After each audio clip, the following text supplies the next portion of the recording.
Assalamualaikum warahmatullahi wabarakatuh. Alhamdulillahi rabbil alamin. Wassalatu wassalamu ala asyrafil anbiya'i wal mursalin wa ala alihi wa sahbihi ajma'in. Subhanaka la ilma lana illa ma 'allamtana innaka antal alimul hakim. Wa la haula wa la quwwata illa billahil aliyyil azim. Amma ba'd.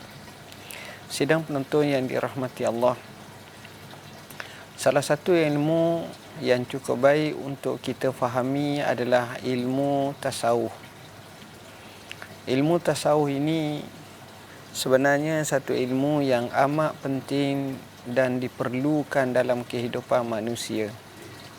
Kerana dengannya lah kita cuba mengikis sifat-sifat yang tak baik, hasad dengki, dendam kesumat, sifat-sifat yang menunjukkan kasar, sifat-sifat yang menunjukkan sifat yang mazmumah, kita dapat nyahkan.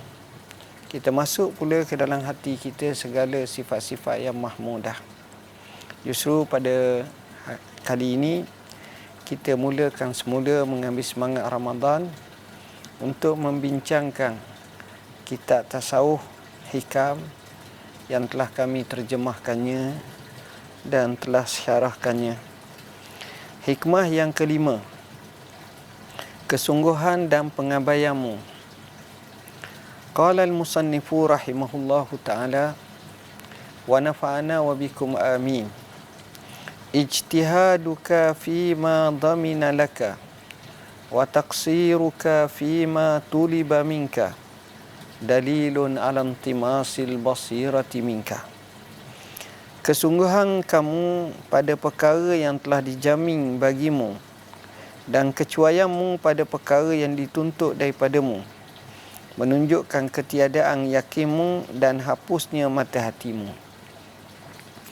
Tuan-tuan dan puan-puan yang dirahmati Allah, bila kita sebut rezeki, bila kita sebut makan, minum, maka kita rasa kita kena bersungguh.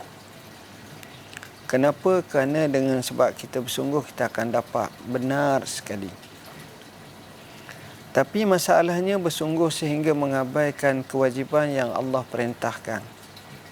Allah suruh sembahyang, suruh puasa, suruh ibadat, kita kesampingkan.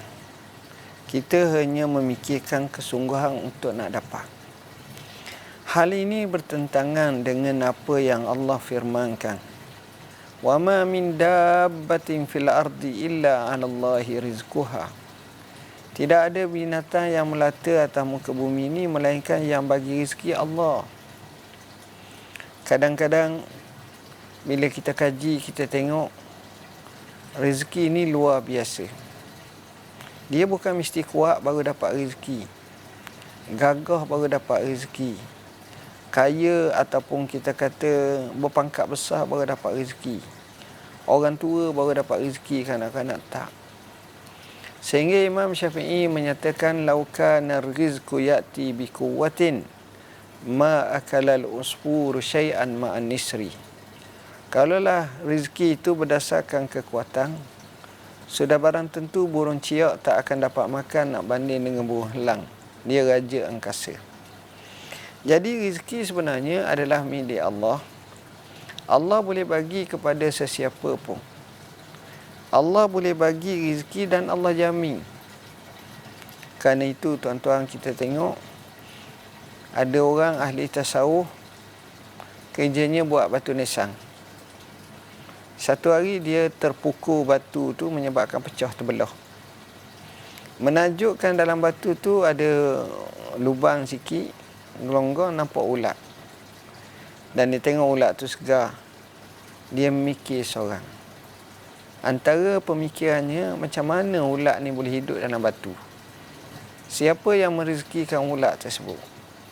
Maka fahamlah dia, yang merezekikan ulat tersebut adalah Allah Subhanahu Wa Taala. Jadi dia mengambil satu tindakan kesungguhan bahawa rezeki adalah milik Allah.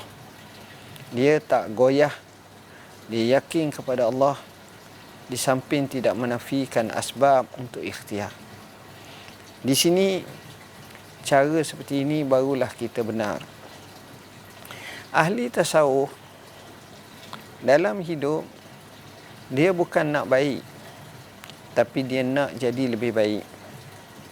Dia bukan nak hanya soleh, tapi dia nak jadi lebih soleh. Dia bukan hendak bermanfaat, tapi dia nak boleh memberi manfaat daripada mendapat manfaat sahaja. Pemikiran seperti ini terwujud zaman dahulu. Dinisbahkan kepada Syakir Al-Balkhi bersama dengan gurunya atau rakannya, iaitu Ibrahim bin Adham. Diminta oleh Syakir bahawa dia nak pergi belayar kerana nak berniaga. Dalam perjalanan, akhirnya dia pulang semula.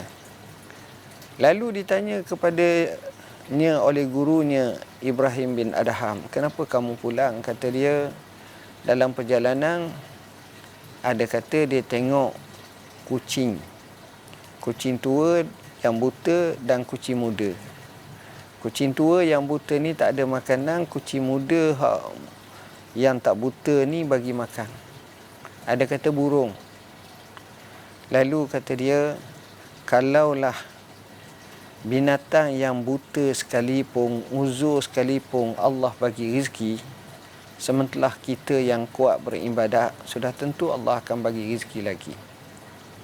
Makanya gurunya yang bijaksana, yang penuh dengan hikmah, Ibrahim bin Adham berkata, wahai Balkhi, kenapa kamu nak jadi kucing buta atau burung buta? Alangkah baiknya kalau kamu jadi burung muda atau kucing muda yang beri makan kepada kucing buta atau burung buta tu. Maknanya, memberi manfaat jauh lebih baik daripada kita hanya mendapat manfaat. Jadi, walaupun kita berusaha, tapi niat untuk dengan usaha kita dapat tanggung kaum keluarga, bantu dan dapat selesaikan permasalahan hidup mereka. Sedangkan, bila kita cuai daripada apa yang Allah minta kepada kita, apa Allah minta kepada kita? Allah minta supaya kita ibadat, kita semayang, kita puasa, kita zikir. Bulan Ramadan Al-Mubarak ini kita puasa, kita tarawih, kita tahajud, kita qiyamul lail. Maka kalaulah kita kurang perkara ini, apa yang dituntut daripada kita, maka itu sebagai dalil yang menunjukkan buta dan tidak celaknya mata hati kita. Kenapa? Kerana dalam bab rezeki yang Allah jamin, kita bersungguh-sungguh. Dalam bab ibadat yang Allah tak jamin kepada kita, kita melewa-lewakan dan menganggap enteng. Tidakkah ini satu kerugian yang paling besar dalam kehidupan kita? Sebab itu, hikmah seperti ini mengajar kepada kita yakin kepada Allah. Rezeki adalah milik Allah. Kita disuruh untuk berusaha, menggandakan usaha kita dengan sebaik mungkin, dan jangan sekali-kali kita abaikan usaha kita, tetapi saat yang sama ibadat kepada Allah mesti ditingkatkan. Kalau kita dapat tingkat, sebenarnya kita berjaya. Hikmah ini sejujurnya memberi banyak pencerahan kepada kita. Marilah sama-sama kita sentiasa berdoa kepada Allah. Dan di sini saya sebut beberapa tips yang disebut oleh para ulama atau dipanggil petua dalam kehidupan kita. Antaranya, cukupkan atau lengkapkanlah dirimu dengan amalan yang saleh sekalipun sikit. Amalan saleh ni walaupun sikit, tapi itu baik. Kalau kamu mahu benar dalam percakapan, biasalah membaca surah Al-Qadar. Inna anzalnahu fi lailatul qadr, insya-Allah. Kalau kamu mahu rezeki seperti hujan, biasakanlah membaca surah Al-Falaq. Qul a'udzu birabbil falaq min syarri ma khalaq wa min syarri ghasikin idza waqab wa min syarri naffasati fil 'uqad wa min syarri hasidin idza hasad. Kalau kamu mahu selamat daripada kejahatan manusia, sentiasalah membaca surah An-Nas. Qul a'udzu birabbin nas, malikin nas, ilahin nas, min syarril waswasil khannas, allazi yuwaswisu fi sudurin nas, minal jinnati wan nas.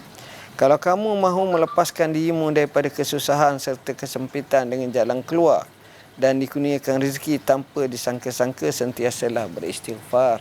Astaghfirullahalazim, astaghfirullahalazim wa atubu ilaih. Kalau kamu mahu rezeki yang memperolehi dan memperolehi keberkatan, lazimilah membaca surah Waqiah dan surah Yasin serta doa Bismillahirrahmanirrahim. Al-Malikul Haqqul Mubin, ni'mal maula wa ni'man nasir. Ini antara yang diajar kepada kita, bagaimana petua-petua yang baik yang mungkin kita boleh amalkan untuk kita harungi kehidupan dengan lebih tenang dan bahagia. Akhir kata, marilah sama-sama kita berdoa kepada Allah. Mudah-mudahan kita menjadi hamba Allah yang taat dan patuh pada perintahnya. Bismillahirrahmanirrahim. Allahumma faqihna fid din, alimna ta'wil. Allahumma ja'alna minal ladzina yastami'una al-qawla fayattabi'una ahsanah. Wa sallallahu ala sayyidina Muhammadin wa ala alihi wa sahbihi wasallam walhamdulillah. Wassalamualaikum warahmatullahi wabarakatuh.